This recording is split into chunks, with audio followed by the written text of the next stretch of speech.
Alhamdulillahi Rabbil Alameen. Nahmaduhu wa nasta'inuhu wa nu'minu bihi wa natawakkalu alayhi.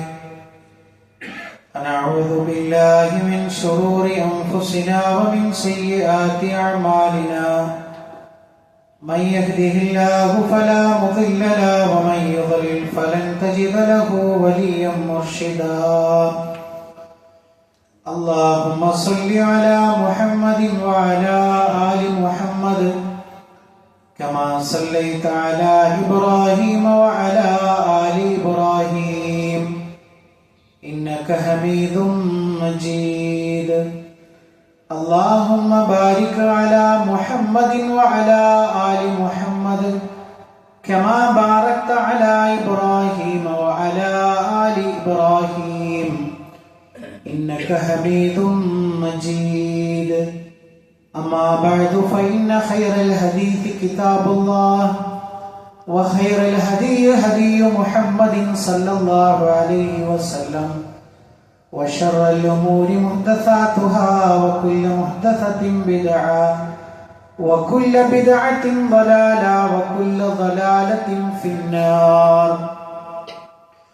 يا أيها الذين آمنوا اتقوا الله حق تقاته ولا تموتن إلا وأنتم مسلمون. സ്നേഹമുള്ള സത്യവിശ്വാസികളെ, വിശ്വാസിനികളെ, ലോകരക്ഷിതാവും പ്രപഞ്ചങ്ങളുടെ പരിപാലകനുമായ അല്ലാഹുവിന്റെ ആജ്ഞകളും നിർദ്ദേശങ്ങളും ജീവിതത്തിന്റെ എല്ലാ മേഖലകളിലും പാലിക്കണമെന്ന് ഉണർത്തുകയാണ്, ഓർമ്മപ്പെടുത്തുകയാണ്. റഹ്മാനായ റബ്ബ് നമ്മുടെ ഈ കൂടിച്ചേരൽ ഉഖ്റവിയായ ലോകത്ത് ഏറെ നന്മകൾ ലഭിക്കുന്ന അമലുകളിൽ ഉൾപ്പെടുത്തി അനുഗ്രഹിക്കുമാറാകട്ടെ. പ്രിയപ്പെട്ട സത്യവിശ്വാസികളെ, ഒരു പ്രാർത്ഥനാ വസിയത്തുണ്ട്. നമ്മുടെ ഒരു പ്രവർത്തകന്റെ ഒരു സഹോദരി വളരെ മാരകമായ ഒരു രോഗത്താൽ അങ്ങേയറ്റം പ്രയാസപ്പെടുന്ന ഒരു സാഹചര്യമുണ്ട്. റഹ്മാനായ റബ്ബ് അവർക്ക് എത്രയും പെട്ടെന്ന് ശിഫാഉൻ ആജിൽ, പെട്ടെന്നുള്ള ശിഫ പ്രദാനം ചെയ്യുമാറാവട്ടെ. പ്രിയപ്പെട്ട സത്യവിശ്വാസികളെ, കഴിഞ്ഞ ദിവസങ്ങളിലൊക്കെ പത്രമാധ്യമങ്ങളിൽ വന്നിട്ടുള്ള ഒരു വാർത്തയെ അടിസ്ഥാനപ്പെടുത്തിയിട്ടുള്ള ഏതാനും ചില ആയത്തുകളും ഹദീസുകളുമാണ് ഇന്ന് നിങ്ങളുടെ മുമ്പാകെ സംസാരിക്കാൻ ഉദ്ദേശിക്കുന്നത്. അതായത് പത്രത്തിന്റെ വാർത്ത ഇങ്ങനെയായിരുന്നു: മരണപ്പെട്ട പിതാവിന്റെ മുമ്പിൽ മരിച്ചു എന്ന് പറഞ്ഞ് വീട്ടിലേക്ക് കൊണ്ടുവരുമ്പോൾ മകനും മരുമകളും വീട് പൂട്ടി അവർ പോയി. അതിൻ്റെ മുമ്പുള്ള 8 മാസം മുമ്പ് മകന്റെയും മരുമകളുടെയും ഉപദ്രവം സഹിക്കാതെ വ്യത്യസ്തങ്ങളായിട്ടുള്ള വൃദ്ധസദനങ്ങളിലേക്ക് മാറി ജീവിക്കുകയായിരുന്നു. അങ്ങനെ പരിപാലിച്ച് അതിൽ പിതാവ് മരണപ്പെട്ടു. അവസാനമായി വീട്ടിലേക്ക് കൊണ്ടുവരുമ്പോൾ, അങ്ങനെ കൊണ്ടുവരുന്നുണ്ട് എന്നറിഞ്ഞപ്പോൾ വാതിൽ പൂട്ടി മകനും മരുമകളും പടിയിറങ്ങിപ്പോയി. ആര് വിളിച്ചിട്ടും അവർ ഫോൺ എടുക്കാൻ കൂട്ടാക്കിയില്ല എന്നൊരു വാർത്ത വളരെ ഞെട്ടലോടുകൂടിയാണ് നമ്മളെല്ലാവരും വായിച്ചിട്ടുള്ളത്. നമ്മളെ സംബന്ധിച്ചിടത്തോളം പ്രിയപ്പെട്ടവരെ, ഒരു വിശ്വാസി എന്നുള്ള നിലക്ക് ഈ ഒരു വിഷയവുമായി ബന്ധപ്പെട്ട് നമ്മുടെ നിലപാട് വളരെ കൃത്യമാണ്. എന്ന് പറഞ്ഞാൽ, മാതാപിതാക്കളെ സംബന്ധിച്ചിടത്തോളം ഇസ്ലാം വളരെ കൃത്യമായ നിർദ്ദേശങ്ങൾ നമുക്ക് നൽകിയിട്ടുണ്ട്. അതിൽ ഏറ്റവും പ്രധാനപ്പെട്ട ഒരു കാര്യം എന്ന് പറയുന്നത് അല്ലാഹു സുബ്ഹാനഹു തആല വിധി പറഞ്ഞിരിക്കും. ഇനി അതിൽ മാറ്റല്ല. എന്താ വിധി? വഖദാ റബ്ബുക, നിന്റെ രക്ഷിതാവിതാ വിധി പറയുന്നു, അല്ലാ തഅബുദു ഇല്ലാ ഇയ്യാഹു, അവനെ മാത്രമേ നിങ്ങൾ ആരാധിക്കാവൂ. വബിൽ വാലിദൈനി ഇഹ്സാന, മാതാപിതാക്കൾക്ക് നിങ്ങൾ ഇഹ്സാൻ ചെയ്യണം, നന്മ ചെയ്യണം. അള്ളാനെ ആരാധിക്കണം എന്ന് പറഞ്ഞതിന്റെ തൊട്ട് പറഞ്ഞ വിഷയം എന്താണ്? മാതാപിതാക്കൾക്ക് നന്മ ചെയ്യണം. എന്നിട്ട് പറഞ്ഞു എങ്ങനെ? ഇമ്മാ യബ്ലുഗന്ന ഇൻദകൽ കിബറ അഹദുഹുമാ, അവരിൽ ഒരാൾ നിന്റെ അടുക്കൽ എത്തി, വാർദ്ധക്യത്തിലെത്തി, ഔ കിലാഹുമാ, അതല്ലെങ്കിലോ രണ്ടുപേരും നിന്റെ അടുക്കൽ വാർദ്ധക്യത്തിലെത്തി, ഫലാ തഖുൽ ലഹുമാ ഉഫിൻ, അവരോട് നീ ചേ എന്നൊരു വർത്തമാനം നീ പറയരുത്. വലാ തൻഹറുഹുമാ, അവരെ നീ വെറുപ്പിക്കുകയും ചെയ്യരുതേ. വഖുൽ ലഹുമാ ഖൗലൻ കരീമാ, അവരോട് നീ മാന്യമായ വർത്തമാനം മാത്രമേ നീ പറയാവൂ. തീർന്നില്ല.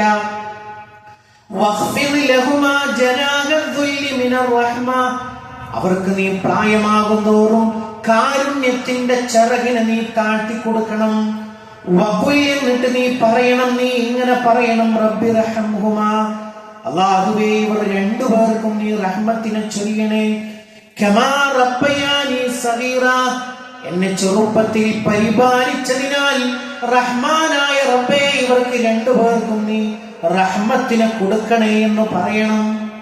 എന്തു വലിയ നിർദ്ദേശമാണ്! അല്ലാഹു സുബ്ഹാനഹു തആല പഠിപ്പിക്കുന്നത് എന്താണ് പ്രിയപ്പെട്ടവരെ? വാർദ്ധക്യത്തിലേക്ക് എത്തുക എന്ന് പറഞ്ഞാൽ നമ്മുടെ വീട്ടിലുള്ള 1 വയസ്സുള്ള 2 വയസ്സുള്ള കുട്ടികൾ എങ്ങനെ പെരുമാറുന്നുവോ അതുപോലെ നമുക്ക് പെരുമാറുന്ന ഒരു സാഹചര്യം നമ്മുടെ ആയുസ്സിലുണ്ട്. അള്ളാഹുവിന്റെ റസൂൽ സല്ലല്ലാഹു അലൈഹി വസല്ലം പ്രാർത്ഥിച്ചു, അല്ലാഹുവേ 60 ഉംറയിലേക്ക് പോകുന്നതിൽ നിന്ന് നിന്നോട് ഞാൻ കാവലിന് ചോദിക്കുന്നു. മക്കൾ എന്താണോ, മക്കൾ കാണിക്കുന്ന വാശി നമ്മൾ കാണാറില്ലേ? എവിടെയാണ് അവർ മൂത്രമൊഴിക്കാറുള്ളത്?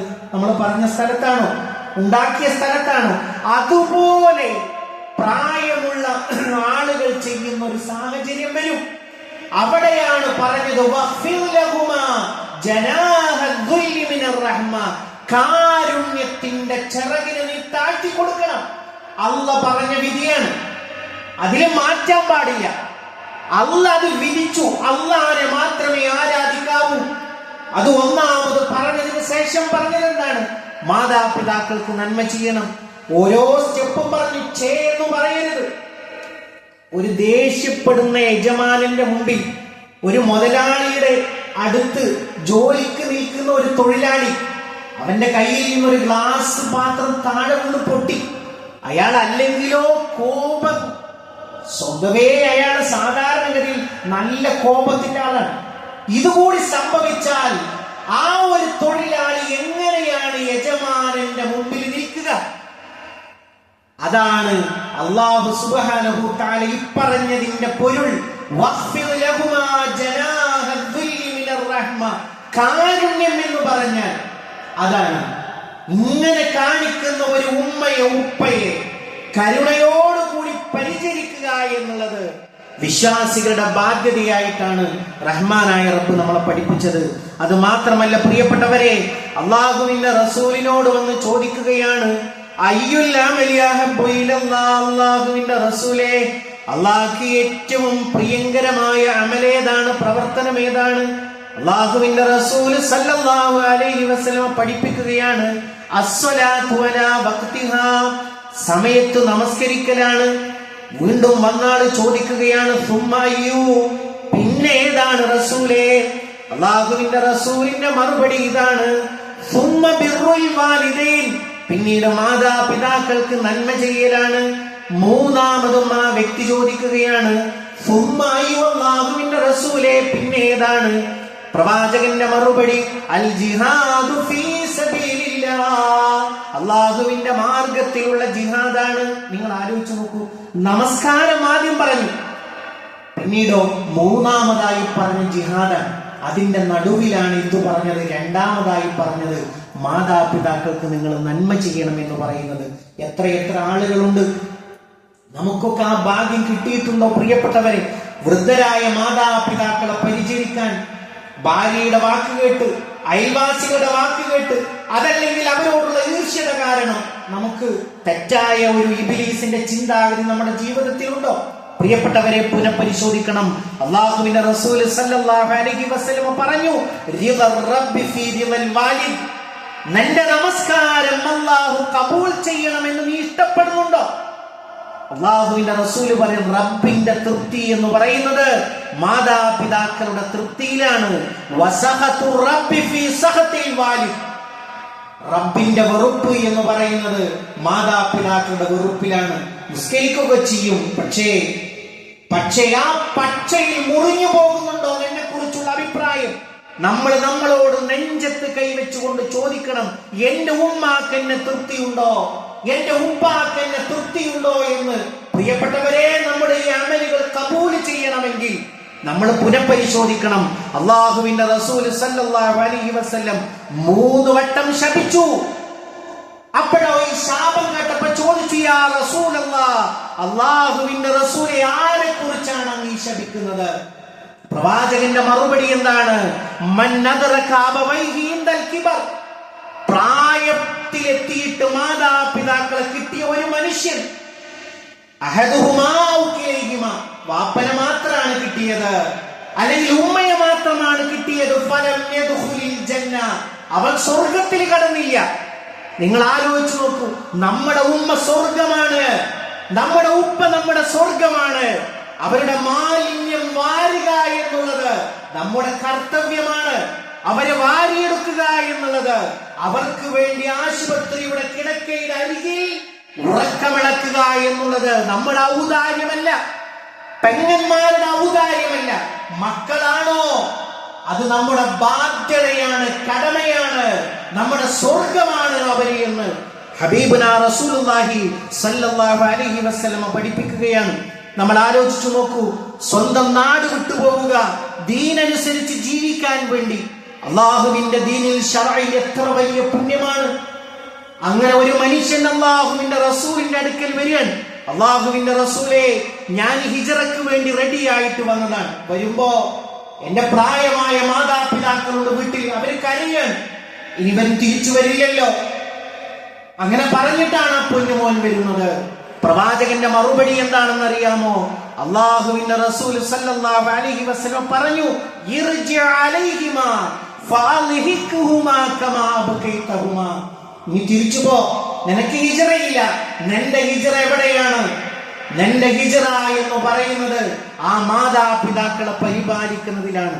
പ്രിയപ്പെട്ടവരെ, എന്ത് സുന്ദരമായ അധ്യാപനങ്ങളാണ് ഇവിടെ നമ്മൾ വായിക്കുന്നത്. തീർന്നോ? തീർന്നില്ല. പ്രവാചകൻ സല്ലല്ലാഹു അലൈഹി വസല്ലമയുടെ അടുക്കൽ വന്നിട്ട് ഒരു മനുഷ്യൻ ചോദിക്കുകയാണ്, യാ റസൂലല്ലാഹ്, മൻ അഹഖു ബിഹുസ്നി സ്വഹാബത്തി, അല്ലാഹുവിന്റെ റസൂലേ, എന്റെ മാതാപിതാക്കളിൽ ഏറ്റവും നന്നായി ഞാൻ പെരുമാറേണ്ടത് ഇവരിൽ ആരോടാണ്?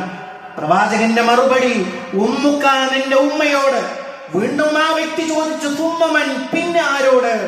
വീണ്ടും അല്ലാഹുവിന്റെ റസൂൽ സല്ലല്ലാഹു അലൈഹി വസല്ലം പറഞ്ഞു, ഉമ്മുക. വീണ്ടും ആ വ്യക്തി ചോദിച്ചു, അല്ലാഹുവിന്റെ റസൂലേ. 3 തവണ ചോദിച്ചപ്പോഴും നിന്റെ മാതാവിനോട്, നിന്റെ മാതാവിനോട്, നിന്റെ മാതാവിനോട് എന്ന് അല്ലാഹുവിന്റെ ഹബീബ് സല്ലല്ലാഹു അലൈഹി വസല്ലമ പഠിപ്പിച്ചുവെങ്കിൽ, പ്രിയപ്പെട്ടവരെ, നമ്മളെ സംബന്ധിച്ചിടത്തോളം ഈ ഒരു ബാധ്യതാ നിർവഹണത്തിൽ നമ്മൾ എത്രമാത്രം ശ്രദ്ധിക്കുന്നുണ്ട് എന്നുള്ളത് ഒരു ആത്മവിചാരണ നടത്തുക. നിങ്ങൾ ആലോചിച്ചു നോക്കൂ, അള്ളാഹുവിന്റെ റസൂൽ സല്ലല്ലാഹു അലൈഹി വസല്ലമ ഒരുപാട് ചരിത്രങ്ങൾ നമുക്ക് പഠിപ്പിച്ചു തന്നിട്ടുണ്ട്. നമ്മുടെ ഉമ്മയുടെ കണ്ണുനീർ, നമുക്ക് എതിരായി ഒരു തുള്ളി കണ്ണുനീര് വീണാൽ അതിനപ്പോൾ തന്നെ ആകാശ ലോകത്തു നിന്ന് മറുപടി ഉണ്ടാകും. നമ്മൾ സ്വസ്ഥതയ്ക്ക് വേണ്ടിയിട്ടല്ലേ ചെയ്യുന്നത്? ഉമ്മയെ പുറത്താക്കുന്നത്, ഉപ്പയെ വെറുപ്പിക്കുന്നത്, അവരെ അകറ്റുന്നത്, അവരിൽ നിന്ന് അകന്നു ജീവിക്കുന്നത് അതിനു വേണ്ടിയാണെങ്കിൽ റഹ്മാനായ റബ്ബ് നിന്റെ കൽബറിയുമല്ലോ. അതിന്റെ മറുപടി നമ്മൾ കാത്തിരിക്കണം. എന്താണ്? അല്ലാഹുവിന്റെ റസൂൽ സല്ലല്ലാഹു അലൈഹി വസല്ലമ ഒരു വലിയൊരു പണ്ഡിതനെ കുറിച്ച് പഠിപ്പിച്ചു. എന്താണ്? പ്രവാചകൻ സല്ലല്ലാഹു അലൈഹി വസല്ലമ പറഞ്ഞു, തൊട്ടിലിരിക്കെ 3 പേര് മാത്രമാണ് സംസാരിച്ചത്. തൊട്ടിലിൽ സംസാരിച്ചത് 3 പേർ. എന്നിട്ട് പ്രവാചകൻ പറഞ്ഞു, ഒന്ന് ഈസ, രണ്ടാമത്തെ വ്യക്തി വകാന ഫീ ബനി ഇസ്രായീൽ റജുലുൻ യുഖാലു ലഹു ജുറൈജ്, ബനു ഇസ്രായീലിൽ ജുറൈജ് എന്ന് പറയുന്ന ഒരു വ്യക്തി ഉണ്ടായിരുന്നു. അദ്ദേഹം നമസ്കരിക്കുമ്പോ അദ്ദേഹം പ്രത്യേകമായ ഒരു ആരാധന ഭാഗമൊക്കെ ഉണ്ടാക്കി എല്ലാവരിൽ നിന്നും അകന്ന് റബ്ബിനെ ഇബാദത്തെടുത്ത് കഴിയുകയാണ്. ഉമ്മ കാണാൻ വേണ്ടി വന്നു, പലതവണ വന്നു, അപ്പോഴൊക്കെയും നമസ്കാരത്തിലാണ്. ഉമ്മ വിളിച്ചു, വിളി കേട്ടില്ല. അങ്ങനെ ഉമ്മ സങ്കടപ്പെട്ട് തിരിച്ചു പോവുകയാണ്. അങ്ങനെ ഒരത്ഭുതം നടന്നു. എന്താണ്? അവിടെ ആ ഒരു താഴ്വാരത്ത് ആടിനെ മേയിച്ചുകൊണ്ടിരിക്കുന്ന ഒരു ആട്ടിടയനുമായി ആ സമൂഹത്തിലെ ഒരു വൃത്തികെട്ട ഒരു സ്ത്രീ ലൈംഗിക ബന്ധത്തിൽ ഏർപ്പെട്ടു ഗർഭിണിയായി പ്രസവിച്ചു. അവൾ നാട്ടിലൊക്കെ പറഞ്ഞു പരത്തി, ഇത് ആ ആബിദായ ആരാധന നടത്തുന്ന വ്യക്തിയുടെ കുഞ്ഞാണെന്ന് പറഞ്ഞു. അങ്ങനെ ജനങ്ങൾ അതിശക്തമായി പ്രതിഷേധിച്ച് മർദ്ദിച്ച് അവശനാക്കി. അങ്ങനെ ഈ കുട്ടിയോട് ഇദ്ദേഹം ഒന്നുവെടുത്ത് വന്ന് ഈ കുട്ടിയുടെ വയറ്റിൽ തട്ടിക്കൊണ്ട് ചോദിക്കുകയാണ്, കുഞ്ഞേ മന്നബൂക്ക്, ആരാണ് എന്റെ കുഞ്ഞ്?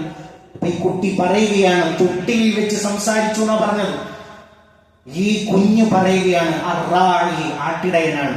നിങ്ങൾ ആലോചിച്ച് നോക്കൂ, ഒരു ഉമ്മയുടെ വേദന അല്പമാണെങ്കിലും ദുനിയാവിൽ നിന്ന് അനുഭവിച്ചേ മടങ്ങൂ എന്നതിന്റെ ഒരു തെളിവ് കൂടിയാണ് പ്രിയപ്പെട്ടവരെ ഈ ചരിത്രം. രണ്ടാമത്തെ ഒരു ഭാഗം നമുക്കറിയാം. 3 പേർ യാത്രാമധ്യേ ഗുഹയുടെ വാതിൽക്കൽ കയറി. ഗുഹാമുഖം വലിയൊരു പാറക്കല്ല് വന്നടഞ്ഞു. പ്രവാചകൻ സല്ലല്ലാഹു അലൈഹി വസല്ലമ സ്വഹാബത്തിന് പഠിപ്പിച്ചു കൊടുത്ത ചരിത്രമാണ്. ആ ചരിത്രത്തിനൊടുവിൽ അവർ 3 പേരും പറയാണ്, നമ്മുടെ ജീവിതത്തിൽ ചെയ്ത സ്വാലിഹായ അമലുകളെ വെച്ച് അല്ലാഹുവോട് ദുആ ചെയ്തു, അല്ലാഹ് ആ ചെയ്തത് നിന്റെ തൃപ്തിപ്രകാരമാണെങ്കിൽ ഞങ്ങൾ ഈ അപകടത്തിൽ നിന്ന് രക്ഷിക്കണേ എന്ന് പ്രാർത്ഥിച്ചപ്പോ ഒരു വ്യക്തി തെരഞ്ഞെടുത്തതെന്നാണ്, അല്ലാഹുവേ, എനിക്ക് വൃദ്ധരായ മാതാപിതാക്കൾ ഉണ്ടായിരുന്നു. എവിടെ പോയാലും അവർക്ക് ഭക്ഷണം കൊടുത്തിട്ടേ ഞാൻ ഭക്ഷണം കഴിക്കാറുള്ളൂ. ഒരു ദിവസം വളരെ ദൂരെ പോയി വരാൻ അല്പം താമസിച്ചു. അപ്പോഴോ ഞാൻ വന്നപ്പോഴേക്കും എന്റെ മാതാപിതാക്കൾ ഉറങ്ങിയിട്ടുണ്ടായിരുന്നു. അവർ ഉണരുന്നതും നോക്കി ഭക്ഷണവുമായി ഞാൻ കാത്തിരുന്നു. അങ്ങനെ അവർ ഉണർന്നപ്പോ അവർക്ക് ഭക്ഷണം കൊടുത്തു. എനിക്ക് സമാധാനമായി. എന്നിട്ടാണ് ഞാൻ ഭക്ഷണം കഴിച്ചത്. അല്ലാഹുവേ, ഈ ചെയ്തത് നിന്റെ തൃപ്തിക്ക് വേണ്ടിയിട്ടാണെങ്കിൽ അല്ലാഹ് ഈ കിടക്കുന്ന പ്രയാസത്തിൽ നിന്ന് ഞങ്ങളെ രക്ഷിക്കണേ എന്ന് പ്രാർത്ഥിച്ചപ്പോ ഗുഹയുടെ വാതിൽ തുറന്നു പോയെങ്കിൽ ആ ഗുഹയുടെ വാതിലിനേക്കാൾ ശക്തമായ പ്രതിസന്ധികൾ ഉമ്മ ഞാൻ ഇറങ്ങുകയാണ്. ഉമ്മ സലാം പറയാണ്. ഉമ്മ ഫോൺ വിളിക്കുമ്പോ ഉമ്മക്ക് പ്രത്യേകമായിട്ട്, ഉമ്മ സുഖമാണോ, ഉമ്മാക്ക് എന്താ വിഷമമുള്ളത്, ആ മടിത്തട്ടിൽ ഒന്ന് കിടക്കാൻ, ആ വിരലുകൊണ്ട് തന്റെ മുടിയിഴകളിലൂടെ ഒന്ന് കടത്തിവിടാൻ പ്രായമല്ല പ്രിയപ്പെട്ടവരെ, മനസ്സാണ് വേണ്ടത്. എന്തൊരു നന്മ ചെയ്യുമ്പോഴും ഉമ്മ ഞാൻ ഇതിന് പോവുകയാണ്, അവിടെ ഒരു കാവലുണ്ട്, അല്ലാഹ് എന്റെ കുഞ്ഞിനെ കാക്കണേ എന്ന് പറയുന്ന കാവൽ. ആ പ്രാർത്ഥന പ്രിയപ്പെട്ടവരെ മരണം വരെ നമ്മുടെ ബാധ്യതയാണ്, നമ്മുടെ ഔദാര്യമല്ല. നമ്മുടെ സമ്പത്താകട്ടെ, നമ്മുടെ എന്ത് സമൃദ്ധി ദുനിയാവിൽ നമ്മൾ കെട്ടിയുണ്ടാക്കിയിട്ടുണ്ടോ അതൊക്കെയും അവരുടെ വിയർപ്പിന്റെ വേദനയുടെ ഭാഗമാണ് എന്ന് നമ്മൾ മറന്നു പോകരുത്. അതുകൊണ്ട് പ്രിയപ്പെട്ട സത്യവിശ്വാസികളെ, നമ്മൾ ഓരോരുത്തരും മനസ്സിലാക്കേണ്ടുന്ന ഒരു കാര്യം, അല്ലാഹുവിന്റെ റസൂല് സല്ലല്ലാഹു അലൈഹി വസല്ലം പഠിപ്പിച്ചു, സലാത്തു ദഅവാത്തിൻ മുസ്തജാബാത്തുൻ, 3 പ്രാർത്ഥനകൾക്ക് തടസ്സമില്ല, റബ്ബ് അത് സ്വീകരിക്കുക തന്നെ ചെയ്യും. എന്നിട്ട് പ്രവാചകൻ എണ്ണി, ഒന്നാമത്തെ പ്രാർത്ഥന ആരാണ്? ദഅവത്തുൽ മദ്ലൂം, ആക്രമിക്കപ്പെട്ടവന്റെ പ്രാർത്ഥനയാണ്. രണ്ടാമത്തെ പ്രാർത്ഥന വദഅവത്തുൽ മുസാഫിർ, യാത്രക്കാരന്റെ പ്രാർത്ഥനയാണ്. മൂന്നാമത്തെ പ്രാർത്ഥന വദഅവത്തുൽ വാലിദി അലാ വലദിഹി, മാതാപിതാക്കൾ മക്കൾക്ക് വേണ്ടി നടത്തുന്ന പ്രാർത്ഥന. അത് വലിയ ഇജാബത്തുണ്ട്, അല്ലാഹുവിന്റെ അടുക്കൽ ഉടനടി അതിന് ഉത്തരമുണ്ട് എന്ന കാര്യം നമ്മൾ മറന്നു പോകരുത്. അതുകൊണ്ട് പ്രിയപ്പെട്ടവരെ, നമ്മളെ സംബന്ധിച്ചിടത്തോളം വളരെ ഗൗരവപ്പെട്ട ഒരു വിഷയമാണ്. നമ്മുടെ സ്വർഗമാണ് നമ്മുടെ ഉമ്മ, നമ്മുടെ സ്വർഗമാണ് നമ്മുടെ ഉപ്പ എന്ന തിരിച്ചറിവാണ് നമുക്ക് വേണ്ടത് എന്ന ഒരു കാര്യം നമ്മൾ മനസ്സിരുത്തുക. അവർക്ക് വേണ്ടി നിരന്തരമായി നമ്മൾ പ്രാർത്ഥിക്കണം. നമ്മൾ പ്രാർത്ഥിക്കുന്ന വേളകളിലൊക്കെയും റബ്ബി റഹംഹുമാ കമാ റബ്ബയാനി സഗീറ എന്ന പ്രാർത്ഥന നമ്മൾ കൃത്യമായി നമ്മുടെ പ്രാർത്ഥനകളിൽ ഇടം പിടിക്കണം. റഹ്മാനായ റബ്ബ് നമ്മൾ അനുഗ്രഹിക്കുമാറാകട്ടെ.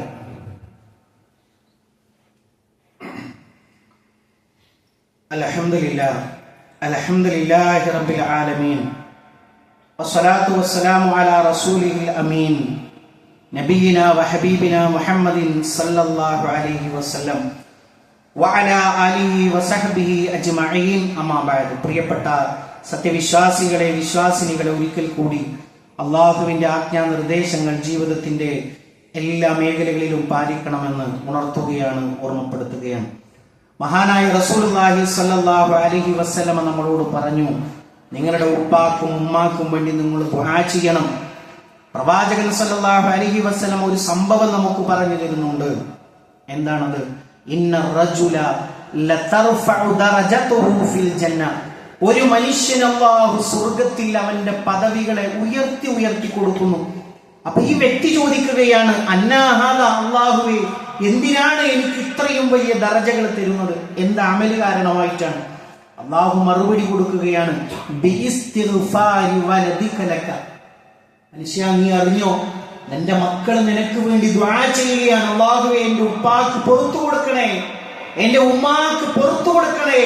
ഈ പ്രാർത്ഥന കാരണമായിട്ടാണ് നിന്റെ ദറജ നിനക്ക് ഏറ്റിത്തരുന്നത് എന്ന് അള്ളാഹു ആ മനുഷ്യനോട് പറയുമെന്നാണ്.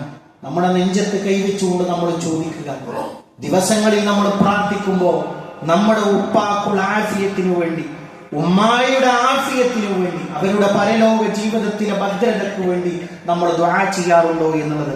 മാത്രമല്ല, പ്രവാചകൻ സല്ലല്ലാഹു അലൈഹി വസല്ലം പഠിപ്പിച്ചു, ഇദാ മാതൽ ഇൻസാനു ഇൻഖതഅ അൻഹു അമലുഹു ഇല്ലാ മിൻ സലാത്ത്. ഒരാൾ മരിക്കുന്നതോടുകൂടി ദുനിയാവുമായിട്ട് എല്ലാ ബന്ധവും വിട്ടു, പിന്നെ ദുനിയാവിൽ നിന്നൊന്നുമില്ല. ഇല്ലാ മിൻ സലാത്ത, 3 കാര്യങ്ങൾ ഒഴികെ. ദുനിയാവിൽ നിന്ന് നമുക്ക് കിട്ടുന്ന ഖബറിലേക്ക് കൊണ്ടുപോകാൻ പറ്റുന്ന 3 കാര്യങ്ങൾ മാത്രം പ്രവാചകൻ സല്ലല്ലാഹു അലൈഹി വസല്ലം പഠിപ്പിച്ചു. അതിലൊന്നെന്താണ്? സ്വദഖത്തുൻ ജാരിയ, നിലനിൽക്കുന്ന സ്വദഖ. അങ്ങനെ പറഞ്ഞാൽ എന്താണ്? നമ്മളൊരു പള്ളിയുടെ ഒരു മുസല്ലക്കുള്ള പണം കൊടുത്തു, അത്രയേ ഉള്ളൂ കയ്യിൽ, ഹലാലായ മുതൽ. ഈ ഒരു മുസല്ലക്ക് ഇതിന്റെ വക.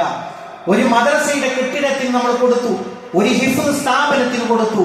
അവിടെ എത്ര കാലം ആളുകൾ നമസ്കരിക്കുന്നുവോ, ഖുർആൻ ഓതുന്നുവോ, ദിക്ർ ചൊല്ലുന്നുവോ, അതിന്റെയൊക്കെ ഒരു ഷെയർ നമ്മുടെ ഖബറിലേക്ക് വരും. അതാണ് സ്വദഖത്തുൻ ജാരിയ, നിലനിൽക്കുന്ന സ്വദഖ എന്ന് പറഞ്ഞത്. രണ്ടാമത്തെ കാര്യം എന്ന് പറയുന്നത് ഔ ഇൽമുൻ യുൻതഫഉ ബിഹി, ഉപകാരപ്പെടുന്ന അറിവ്. അതെന്താ ഉപകാരപ്പെടുന്ന അറിവ് എന്ന് പറയുന്നത്? ഞാനൊരു ഇൽമു പഠിച്ചു, അത് മറ്റൊരാൾക്ക് ഞാൻ പകർന്നു കൊടുത്തു, അതയാൾ ജീവിതത്തിൽ പുലർത്തി, അയാൾക്ക് കിട്ടുന്ന അതേ കൂലി എന്റെ ഖബറിലേക്കും എനിക്ക് കിട്ടും. മൂന്നാമത്തെ കാര്യം എന്ന് പറയുന്നത് നമ്മുടെ വിഷയവുമായി ബന്ധപ്പെട്ടതാണ്. എനിക്ക് വേണ്ടി ദുആ ചെയ്യുന്ന സ്വാലിഹായ മക്കളുടെ ദുആ ഖബറിലേക്കും കിട്ടുമെന്ന് പ്രവാചകൻ സല്ലല്ലാഹു അലൈഹി വസല്ലം നമ്മളെ പഠിപ്പിച്ചുവെങ്കിൽ, പ്രിയപ്പെട്ടവരെ, നമുക്ക് വേണ്ടി പ്രാർത്ഥിക്കുന്നവരാണോ നമ്മുടെ മക്കൾ? നമ്മുടെ മക്കളെ കുറിച്ച് നമുക്ക് അങ്ങനത്തെ ഒരു അഭിപ്രായമുണ്ടോ? എന്റെ മകൻ, എന്റെ മകൾ മരിച്ചാലും അല്ലാഹുവേ എന്റെ ഉപ്പാക്ക്, എന്റെ ഉമ്മാക്ക് പുറത്തു കൊടുക്കണേ എന്ന് പറയുന്ന ആ ഒരു തർബിയത്ത്, അവർക്ക് ഭക്ഷണം കൊടുക്കുന്നത് പോലെ, അവർക്ക് വസ്ത്രം കൊടുത്തതുപോലെ, പാർപ്പിടം ഒരുക്കി കൊടുത്തതുപോലെ എന്റെ ഉമ്മാക്കും ഉപ്പാക്കും ദുആ ചെയ്യണം എന്ന ബോധം നമ്മൾ പകർന്നു കൊടുത്തു എന്നുള്ളത്, അതിനുള്ള എന്തു പരിശ്രമമാണ് നമ്മൾ നടത്തിയത് എന്ന് നമ്മൾ ഓരോരുത്തരും, പ്രിയപ്പെട്ടവരെ, നമ്മൾ ആലോചിക്കണം. നിങ്ങൾ ആലോചിച്ചിട്ടുണ്ടോ? അല്ലാഹുവിന്റെ റസൂൽ സല്ലല്ലാഹു അലൈഹി വസല്ലമയുടെ അടുക്കൽ വന്നിട്ട് ഒരു മനുഷ്യൻ പറയുകയാണ്, യാ റസൂലല്ലാഹ്, ഇന്ന ഉമ്മി മാതത് വഅലൈഹാ സൗമു ശഹർ. അല്ലാഹുവിന്റെ റസൂലേ, എന്റെ ഉമ്മ മരണപ്പെട്ടു, എന്റെ ഉമ്മാക്ക് 1 മാസത്തെ നോമ്പ് കടമായിട്ടുണ്ട്. അഫഖ്ലീഹി അൻഹാ, ഞാനത് നോൽക്കട്ടെ, അത് നോറ്റാൽ എന്റെ ഉമ്മാക്ക് ആ കൂലി കിട്ടുമോ? അല്ലാഹുവിന്റെ റസൂല് പറഞ്ഞു, നഅം, കിട്ടും. ഫദൈനുല്ലാഹി അഹഖു അയ്യുഖ്ലാ, അല്ലാഹുവിന്റെ കടമാണ് ഏറ്റവും അത് വീട്ടാൻ നല്ലത്. ഇത് പറയുമ്പോ ഒരു കാര്യം കൂടി ചേർത്ത് പറയട്ടെ. ഈ ഒരു മസ്അല വെച്ചുകൊണ്ടാണ് ഉമ്മാക്ക് വേണ്ടി ഞാൻ അറവ് നടത്തുന്നു, അതേപോലെ തന്നെ ഞാൻ മക്കൾക്ക് കുട്ടികൾക്ക് ഭക്ഷണം കൊടുക്കുന്നു, അതുവരെ തിരിഞ്ഞു നോക്കാത്ത മക്കളാണ് മരണാനന്തരം വലിയ ആർഭാടത്തിൽ ഇത് ചെയ്യുന്നുവെങ്കിൽ അവരോട് പറയാനുള്ളത്, മരിച്ചതിന് ശേഷം ഇന്നതേ കിട്ടൂ എന്ന് അല്ലാഹുവിന്റെ റസൂൽ പറഞ്ഞുവെങ്കിൽ അത് മാത്രമേ കിട്ടൂ. അതിന്റെ വകുപ്പിൽ ഉമ്മാക്ക് വേണ്ടി 30 ഖത്മ തീർക്കാൻ ഇത്ര പൈസ കൊടുത്തിട്ട് ഇന്നയാളെ ഞാൻ ഏൽപ്പിച്ചു, അത് കിട്ടൂല. അതെന്താ കിട്ടൂല എന്ന് പറയാനുള്ള കാര്യം? അല്ലാഹുവിന്റെ റസൂൽ സ്വല്ലല്ലാഹു അലൈഹി വസല്ലം മരണശേഷം ഇന്ന കാര്യങ്ങൾ കിട്ടുമെന്ന് പറഞ്ഞുവെങ്കിൽ അത് മാത്രമേ കിട്ടൂ എന്നുള്ളത് സാന്ദർഭികമായി ചേർത്ത് വെക്കുക. അതോടൊപ്പം മഹാനായ ഇബ്നു ഉമർ റളിയല്ലാഹു അൻഹു യാത്രാവേളയിൽ ഒരു സാധുവായ ഒരു മനുഷ്യനെ കണ്ടു. അപ്പോഴോ അയാളെ വേഗം പോയിട്ട് അണച്ചു പിടിച്ചു. എന്നിട്ട് അയാളെ തന്റെ വാഹനപ്പുറത്ത് കയറ്റിയിരുത്തി തലപ്പാവണിഞ്ഞ് തന്റെ തലപ്പാവെടുത്തിട്ട് അദ്ദേഹത്തെ അണിയിച്ചു കൊടുത്തു. കണ്ടു നിന്ന ആള് ചോദിച്ചു, ഒരു സാധുവായ മനുഷ്യനല്ലേ, കുറച്ചു കൊടുത്താലും അയാൾ തൃപ്തിപ്പെടുമല്ലോ, എന്തിനാ ഇങ്ങനെയൊക്കെ ചെയ്യുന്നത്? അപ്പൊ മഹാനായ ഇബ്നു ഉമർ റളിയല്ലാഹു അൻഹു പറയാണ്, അല്ലാഹുവിന്റെ റസൂൽ സല്ലല്ലാഹു അലൈഹി വസല്ലം പഠിപ്പിച്ചിട്ടുണ്ട്, മാതാപിതാക്കൾക്ക് ശേഷം അവർക്കുള്ള നന്മ എന്താണ്? അവരിലൂടെ മാത്രം ഉണ്ടാകുന്ന ചില ബന്ധങ്ങളുണ്ട്. എന്റെ ഉപ്പയുടെ ചങ്ങാതിമാർ, അത് ഉപ്പ വഴിക്കേ ഉള്ളൂ. ആ ഉപ്പയുടെ ശേഷം ആ ബന്ധമില്ല. അവരെ ആദരിക്കുക, അവരെ ബഹുമാനിക്കുക എന്നുള്ളത് മാതാപിതാക്കളോടുള്ള ബന്ധം ചേർക്കലായിട്ട് മഹാനായ റസൂലുള്ളാഹി സ്വല്ലല്ലാഹു അലൈഹി വസല്ലം പഠിപ്പിച്ചിട്ടുണ്ട് എന്നുള്ളതാണ്. അതുകൊണ്ട് പ്രിയപ്പെട്ടവരെ, ഉപ്പ മരിച്ചാലും ഉമ്മ മരിച്ചാലും അതുവഴിയുള്ള ബന്ധങ്ങളെ പ്രത്യേകമായി പരിഗണിക്കണമെന്ന് പ്രവാചകൻ സ്വല്ലല്ലാഹു അലൈഹി വസല്ലം പഠിപ്പിച്ചുവെങ്കിൽ ഇതൊക്കെയും ഒരാത്മവിമർശനത്തോടു കൂടി നമ്മൾ ഏറ്റെടുക്കണം. നമ്മൾ നമ്മുടെ ജീവിതത്തിൽ കാണിക്കുന്നതാണ് നമ്മുടെ മക്കൾ കൂട്ടിയാക്കുന്നത്. എൻ്റെ ഉമ്മയോട് ഞാൻ സലാം പറയുന്നുവെങ്കിൽ ഒരല്പം മനസാക്ഷിത്വത്തോടു കൂടിയാണെങ്കിലും മക്കളും അത് ജീവിതത്തിൽ പ്രാവർത്തികമാക്കും. എന്തൊരു കാര്യത്തിൽ ഉപ്പയുടെയും ഉമ്മയുടെയും അനുവാദം നമ്മൾ തേടുന്നുവെങ്കിൽ നമ്മുടെ മക്കളും അത് പകർത്തും എന്ന കാര്യത്തിൽ യാതൊരു സംശയവുമില്ല. നമ്മളാണത് മാതൃക കാണിച്ചു കൊടുക്കേണ്ടത്. ഉപ്പയോടുള്ള പരിചരണം എങ്ങനെ, ഉമ്മയോടുള്ള പരിചരണം എങ്ങനെ എന്നുള്ളത് കൃത്യമായി നമ്മൾ ജീവിതകാലത്ത് നമ്മുടെ മക്കൾക്ക് നമ്മൾ കാണിച്ചു കൊടുക്കണം. അതുകൂടി നമ്മുടെ ബാധ്യതയായിട്ടുണ്ട് എന്ന് നമ്മൾ മനസ്സിലാക്കുക. റഹ്മാനായ റബ്ബ് ഇരു ലോകത്തും വിജയം വരിക്കുന്ന മുഅ്മിനീങ്ങളിൽ മുത്തഖീങ്ങളിൽ നമ്മളെ എല്ലാവരെയും ഉൾപ്പെടുത്തി അനുഗ്രഹിക്കുമാറാകട്ടെ. ഇതേപോലെ അവന്റെ ജന്നാത്തിൽ ഫിർദൗസിൽ ഒരുമിച്ചിരിക്കാനുള്ള ഭാഗ്യം നൽകി അള്ളാഹു നമ്മളെ ഓരോരുത്തരെയും അനുഗ്രഹിക്കുമാറാകട്ടെ. ജീവിത അവസാനം വരെ മുഅ്മിനായി മുത്തഖിയായി ജീവിച്ച് മരണപ്പെട്ടു പോകാനുള്ള ഭാഗ്യം അള്ളാഹുവേ ഞങ്ങൾക്ക് ഓരോരുത്തർക്കും നീ പ്രദാനം ചെയ്യണമേ റഹ്മാനെ. അള്ളാഹുവേ ഞങ്ങളുടെ കുടുംബ ജീവിതത്തിൽ സന്തോഷത്തെ നീ പ്രദാനം ചെയ്യണമേ റഹ്മാനെ. അള്ളാഹുവേ സ്വാലിഹായ മക്കളെ ഞങ്ങൾക്ക് നീ പ്രദാനം ചെയ്യണമേ റഹ്മാനെ. അള്ളാഹുവേ ഞങ്ങളുടെ ഇണകളിൽ കൺകുളിമയെ നീ പ്രദാനം ചെയ്യണമേ റഹ്മാനെ. അള്ളാഹുവേ ഞങ്ങളുടെ മാതാപിതാക്കൾക്ക് നീ പുറത്തു കൊടുക്കണമേ റഹ്മാനെ. اللهم اغفر للمؤمنين والمؤمنات والمسلمين والمسلمات الأحياء منهم والأموات إنك مجيب الدعوات يا قاضي الحاجات. اللهم أجرنا من النار، اللهم أجرنا من النار. اللهم ربنا تقبل منا إنك أنت السميع العليم وتب علينا إنك أنت التواب الرحيم. آمين آمين برحمتك يا أرحم الراحمين. اللهم صل على محمد.